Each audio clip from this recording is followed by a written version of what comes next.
If you're thinking about moving to Ecuador, maybe you're looking at retiring here, working remotely, or just starting a new chapter, there's only one thing standing between you and actually making it happen: the visa, getting your residency. And if you spent even 10 minutes researching Ecuador visas online, you already know.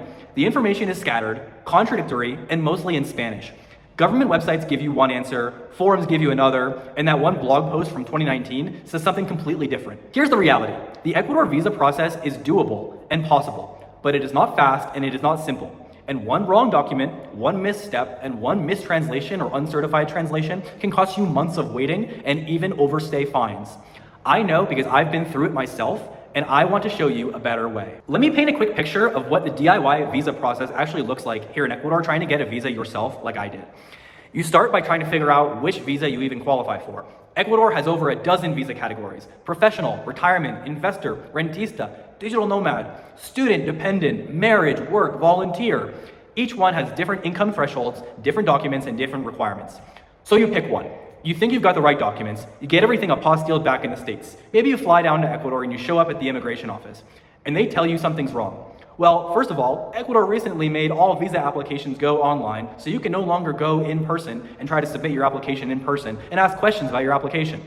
Maybe your apostille is on the wrong document. Maybe your bank statement needs to be formatted differently or apostilled differently. Maybe the translation you got was done by an uncertified translator. Or maybe a requirement changed just last month and nobody updated the website. Now you're stuck. You've already spent money on flights, translations, apostilles, possibly thousands of dollars, and you might need to start over. You're in a foreign country. The officials speak Spanish, and you're standing in a government office trying to figure out what went wrong. I hear these stories every day. People in my community, my 2 Facebook groups, and CuencaExpat.com message me every day with some version of the same thing. I thought I had everything right, and now I'm back to square one on moving to Ecuador. And the worst part is most of these problems are completely preventable. They happen because people don't know what they don't know. And the Ecuador immigration system does not hold your hand. Listen, I get it because I lived it. My name is Chip Marino. I am an American originally from the state of Maine. I have a BS in computer science, and I am working on my candidacy for the IRS enrolled agent credential for my tax advisory practice, File Abroad. A few years ago, I decided to move to Cuenca, Ecuador. I fell in love with this city. The weather, the culture, the cost of living, and for me, most importantly, the people. I knew I wanted to stay in Ecuador. So I started my visa process, the professional visa pathway. And even with a technical background, even with research skills, it was genuinely one of the most frustrating bureaucratic experiences of my life. I spent months tracking down the right documents. I made mistakes.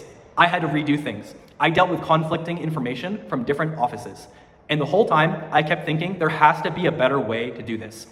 Eventually, I got through it. I got my professional visa. I got my residency in Ecuador. I built a life here. And I started CuencaExpat.com and 2 Facebook groups, which grew into a community of what is today, as of March 2026, nearly 10,000 people.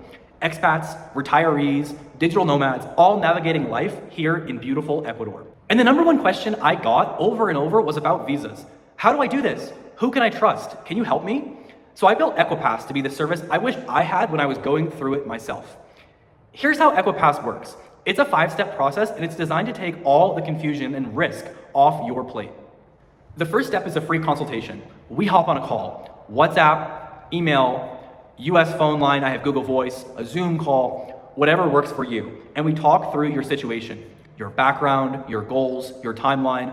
I'll tell you which visa or visas make the most sense and what the process is going to look like for you specifically. Step 2 is a personalized document roadmap. No generic checklist. I build a document plan tailored to your specific visa category and your specific circumstances. You will know exactly what you need, where to get it, and how it needs to be formatted, and it's a collaborative effort. I don't just send you a checklist. I work with you to make sure you understand how to get each and every document perfectly you need to get your Ecuador visa. Step 3 is preparing your application. I review every single document before it's submitted, take it to a certified translator here in Ecuador, and then have that translation notarized. I check everything. This is where most DIY applicants make mistakes, or God forbid, hire an uncertified translator, or miss attaching a page of their document to the translation. This is where we make your application bulletproof. Next is the submission and follow-up. We handle the actual submission to the Ecuador government and manage all of the follow-up. That includes status checks, responding to requests for additional information, navigating bureaucratic delays and following up, You never will have to sit in a government office and wonder what the status of your visa is. That is my job. You just shoot me a WhatsApp message and I can let you know exactly in what part of the process your visa application is at. I also correspond with the Ecuador ministry on behalf of you to get you the information you need so you can know the process of your visa.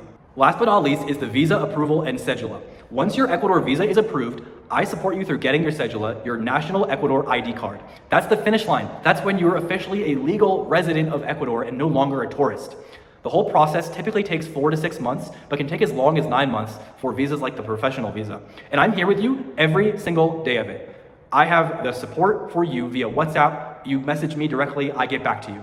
I'm a real person based right here in Cuenca, and I don't pawn you off to one of my staff members. I care about each and every one of my clients. Now you might be wondering, why EquiPass when there are other visa services out there? Here's what makes us different. I'm not an agency in Miami who's never set foot in an Ecuador immigration office. I live here in Cuenca. I went through this process myself. I have my residency in Ecuador, my cedula. I know how this system works from the inside, the official rules, and the real world reality of how things actually get done. I also run the largest English-speaking Ecuador expat community online. Between 2 Facebook groups, we have nearly 10,000 people, and also my daily publishing English language newspaper, cuencaexpat.com. This means I hear about every policy change, every new requirement, every quirk of the system first in real time here in Cuenca. Let me be transparent about what this costs, because I think you deserve to know before you ever get on a call. My service fee ranges generally between $1,200 and $1,800, depending on the visa type and complexity. On top of that, you have to pay the application fee and the visa granting fee to Ecuador, and the cost for things like getting your FBI background check in the US and getting it apostilled. For a retirement visa, typically we'd be looking at around $2,000 all in between my fee of $1,200 and for a retirement visa in March of 2026, you'd be looking at between $2,000 and $2,500 all in to get your retirement visa to Ecuador. For that, you get everything I just described. You get the consultation, the personalized document roadmap, the personal support, full application prep and review, support on certified translations and local notarizations in Ecuador, support on shipping documents internationally from the US to Ecuador affordably and quickly. You get the submission preparation and the government follow-up, support on getting your cedula, everything you need to become a resident of Ecuador. Now, is that an investment? Yes, but consider the alternative. 60 to 80 hours at least of your own research. The risk of getting something wrong, the cost of rejected applications, redone apostilles, extra flights, the stress of doing it alone in a system that wasn't built for English speakers. Most of my clients tell me the peace of mind alone was well worth it. Knowing that someone who's actually done this, someone who lives here, is handling everything. And by the way, if you're looking at the professional visa, the income threshold starts at just $482 a month. That's one of the most accessible visa pathways in Latin America. Or if you're coming here on a retirement visa, the income threshold in 2026 is only $1,446 a month. One more thing, if your visa is denied due to an error on our part, we will help you reapply at no additional cost until you get approved. We stand behind our work because we've built our process specifically to prevent those errors from happening in the first place. So here's my recommendation to you. If you are even considering a move to Ecuador, whether it's 6 months from now or 6 years from now, call me for a free consultation. It costs nothing, there's no obligation. I will spend 20 to 30 minutes with you talking through your situation and give you a clear, honest picture of what your visa path looks like. You can reach me on WhatsApp at +593, that's an Ecuador country code, 96-284-8410, or at info@equipass.com. That's ECUAPASS.com. Or visit my website, equipass.com.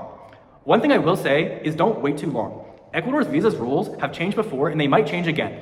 Income thresholds go up every year, document requirements shift. What qualifies you today might look different even 6 months from now. The best time to start is when you're thinking about it to see if it's possible, and that's right now.